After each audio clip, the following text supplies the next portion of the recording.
بسم اللہ الرحمن الرحیم وبہ نستعین وصلی اللہ علی نبینا محمد وعلی آلہ وصحبہ اجمعین ومن تبعہم بإحسان الی یوم الدین وبعد۔ محترم سامعین، ایک انسان جو بڑی محنت کے ساتھ کاروبار کرتا ہے، تجارت کرتا ہے، اور اس کے بعد اللہ اسے کچھ منافع دے کر جمع پونجی کو اکٹھا کرتا ہے، یہ میراثی یا باپ دادا کی ملی ہوئی دولت نہیں۔ اگر کوئی شخص اتنی محنت کی کمائی کو اونے پونے ضائع کر دے تو ہم اسے اپنے سماج میں پاگل اور بیوقوف کہتے ہیں۔ یہ تو مادی دنیا کی باتیں ہیں۔ روحانی دنیا یعنی جہاں پر نیکیوں کے تبادلے ہیں۔ ابھی ہم نے اعمال کی قبولیت کی 3 بنیادی شرطوں کو پڑھا: اخلاص نیت، اتباع سنت اور عقل حلال۔ اگر ہم نے ان ساری چیزوں کو اپناتے ہوئے کچھ نیکیاں جمع کر لیں، جو جمع کرنا بہت مشکل ہے، اخلاص کا پیدا کرنا، نبی کی سنت کی اتباع کرنا اور اپنی رزق کو حلال بنانا، اس کے بعد نیکیاں کرنا جسے اللہ قبول کر لے اور وہ ہمارے لیے اجر کے طور پر جمع ہو جائے۔ اگر یہ نیکیاں کسی طریقے سے ضائع ہو جائے، کوئی اور ہماری نیکیوں کو لے کر چلا جائے تو کتنے افسوس کی بات ہے۔ تو نیکیاں کرنے کے بعد نیکیوں کو محفوظ رکھنے کی کوشش کیجیے، ضائع مت کیجیے۔ ایک بہت مشہور روایت جو ہمارے لیے پیغام عبرت رکھتی ہے، امام مسلم رحمۃ اللہ علیہ نے نقل کیا کتاب البر والصلۃ والادب میں۔ نبی کریم صلی اللہ علیہ وسلم نے اسی مثال کے ذریعے سمجھایا۔ صحابہ سے پوچھا، بتاؤ اتدرون ما المفلس، جانتے ہو کنگال کون ہے؟ صحابہ نے کہا کہ اللہ کے رسول، کنگال تو وہ ہے من لا درہم لہ ولا متاع، جس کے پاس روپیے پیسے نہ ہو۔ آپ صلی اللہ علیہ وسلم نے کہا کہ نہیں، ان المفلس من امتی من یأتی یوم القیامت بصلاۃ وصیام وزکاۃ، میری امت کا مفلس، کنگال وہ شخص ہوگا جو قیامت کے دن نماز، روزے اور زکوٰۃ کی نیکیاں لائے گا۔ اس کا مطلب یہ کہ اس کی نماز بھی قبول ہوگی، سارے شرائط پائے گئے، اس کی زکوٰۃ، اس کے روزے بھی قبول ہوں گے اور اس کی نیکیاں اسے مل چکی ہوں گی۔ لیکن مسئلہ یہ ہوگا وَيَأْتِي قَدْ شَتَمَ هَذَا وَقَذَفَ هَذَا وَأَكَلَ مَالَ هَذَا وَسَفَكَ دَمَ هَذَا وَضَرَبَ هَذَا، کسی کو گالی دیا ہوگا، بہتان تراشی کی ہوگی، خون بہایا ہوگا، مارا ہوگا، ناجائز طریقے سے کسی کا مال کھایا ہوگا۔ یہ سارے حقوق العباد ہے۔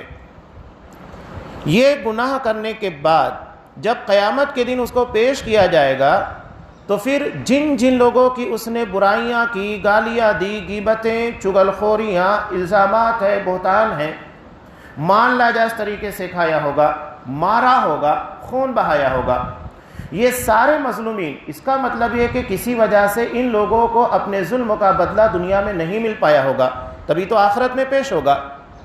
وہ آخری عدالت ہوگی جہاں گن گن کر اور چن چن کر بدلے لیے جائیں گے۔ اگر سارے معاملات، سارے مقدمات دنیا میں ہی حل کر دیے جائیں تو پھر آخرت کی ضرورت کیا ہے؟ آخرت اسی لیے ہے کہ جو چیزیں دنیا میں نہیں ہو پائیں وہ اللہ کی عدالت میں عدل و انصاف کے تقاضوں کو پورا کرتے ہوئے کی جائے گی۔ آخرت اسی کو کہتے ہیں جس میں عدل و انصاف کے تقاضوں کو پورا کیا جائے گا۔ دنیا میں نہیں ہو پاتا ہے، لوگ چرب زبانیاں، چالاکیاں کر کے اپنے آپ کو بچا لے جاتے ہیں، ہوتا ہے، لیکن آخرت میں ایسا کچھ نہیں ہوگا۔ سارے مقدمات انتہائی شفافیت کے ساتھ پیش ہوں گے، گواہیاں انتہائی اعلیٰ ہوں گی، ویڈیو ریکارڈنگ کی شکل میں تمام اعمال کو ضبط کیا جائے گا۔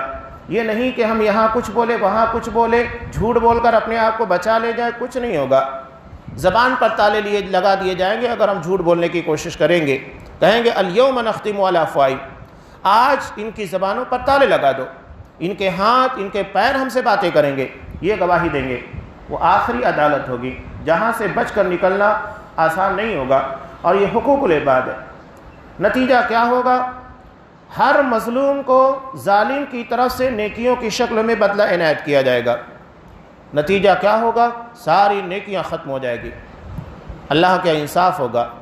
مظلوموں کی قطار ابھی لگی ہوئی ہے، تب کیا کیا جائے گا؟ جتنا ظلم ہوا ہے اس کے بقدر مظلوموں کے گناہ جس کی سزا انہیں ملنی چاہیے تھی وہ ظالم کے سر پر مونڈ دی جائے گی اور اسے جہنم میں پھینک دیا جائے گا۔ سوچئے کہ ایک شخص قیامت کے دن نماز، روزہ، زکوٰۃ اور بھی دیگر نیکیوں کو لے کر پہنچے اور اس کے بعد اس کو جہنم میں ڈالا جائے، کتنے افسوس کی بات ہے۔ یہ قیامت کے دن کی رسوائی ہے۔ سورہ آل عمران کے اخیر میں ایک دعا اللہ نے ہم کو سکھائی کہ پروردگار وَلَا تُخْزِنَا يَوْمَ الْقِيَامَةِ، ہمیں قیامت کے دن رسوا مت کرنا۔ یہ رسوائی ہے کہ اتنی محنتوں کے بعد، اتنی نیکیوں کے بعد وہاں ہم ناکام ہو جائیں۔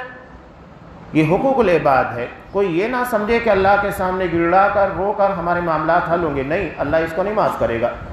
اللہ اس کے حقوق کو وہ ارحم الراحمین چاہے تو معاف کر دے، لیکن بندوں کے حق اللہ معاف نہیں کرے گا، بندوں کے حوالے کیا جائے گا۔ مسلم کی ہی روایت میں آپ صلی اللہ علیہ وسلم نے کہا کہ اگر جانوروں کے ساتھ جب انصاف ہوگا کہ اگر سینگ والی بکری نے بغیر سینگ والی کو مارا ہے تو بغیر سینگ والی کو سینگ دیا جائے گا تاکہ اپنا انتقام، اپنا بدلہ لے، تو سمجھدار انسانوں کا معاملہ کیا ہوگا؟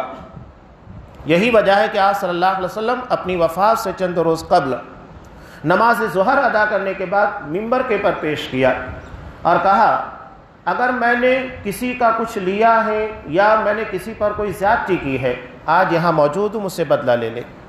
ایک صحابی کھڑے ہوئے کہا کہ اللہ کے رسول، میرے 3 درہم آپ کی طرف باقی ہے۔ آپ نے فوراً فضل بن عباس رضی اللہ تعالیٰ عنہ کہا کہ اس کا بدلہ دے دیا جائے، اس کا قرض فوراً ادا کر دیا جائے۔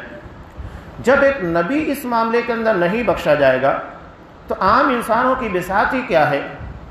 آپ صلی اللہ علیہ وسلم نے عملاً یہ پیش کر دیا۔ اب ہم اس کے بعد یہ سمجھیں کہ ہم کسی کی غیبت کریں، کسی پر الزام لگا دیں، چغلیاں کر دیں اور اس کے بعد ہمارا دامن صاف ہوگا اور اللہ کے ہماری گرفت تو نہیں ہوگی؟ نہیں، یہ حقوق العباد کا معاملہ ہے۔ اس کے معاملے میں جب تک بندوں سے تشفیہ نہیں ہو جاتا تب تک اللہ کے یہاں پر خلاصی اور نجات نہیں ہے۔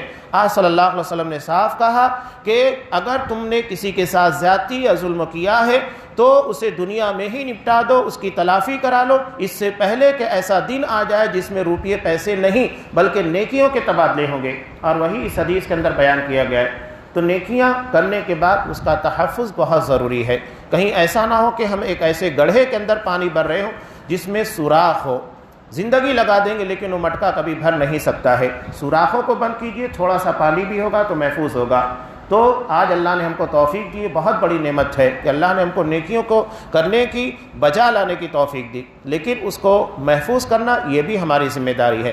اللہ تبارک و تعالیٰ سے دعا ہے کہ پروردگار نیکیوں کی توفیق کے ساتھ ہمیں ایسے اعمال سے بچا جو ہماری نیکیوں کو ضائع کرنے والے ہیں۔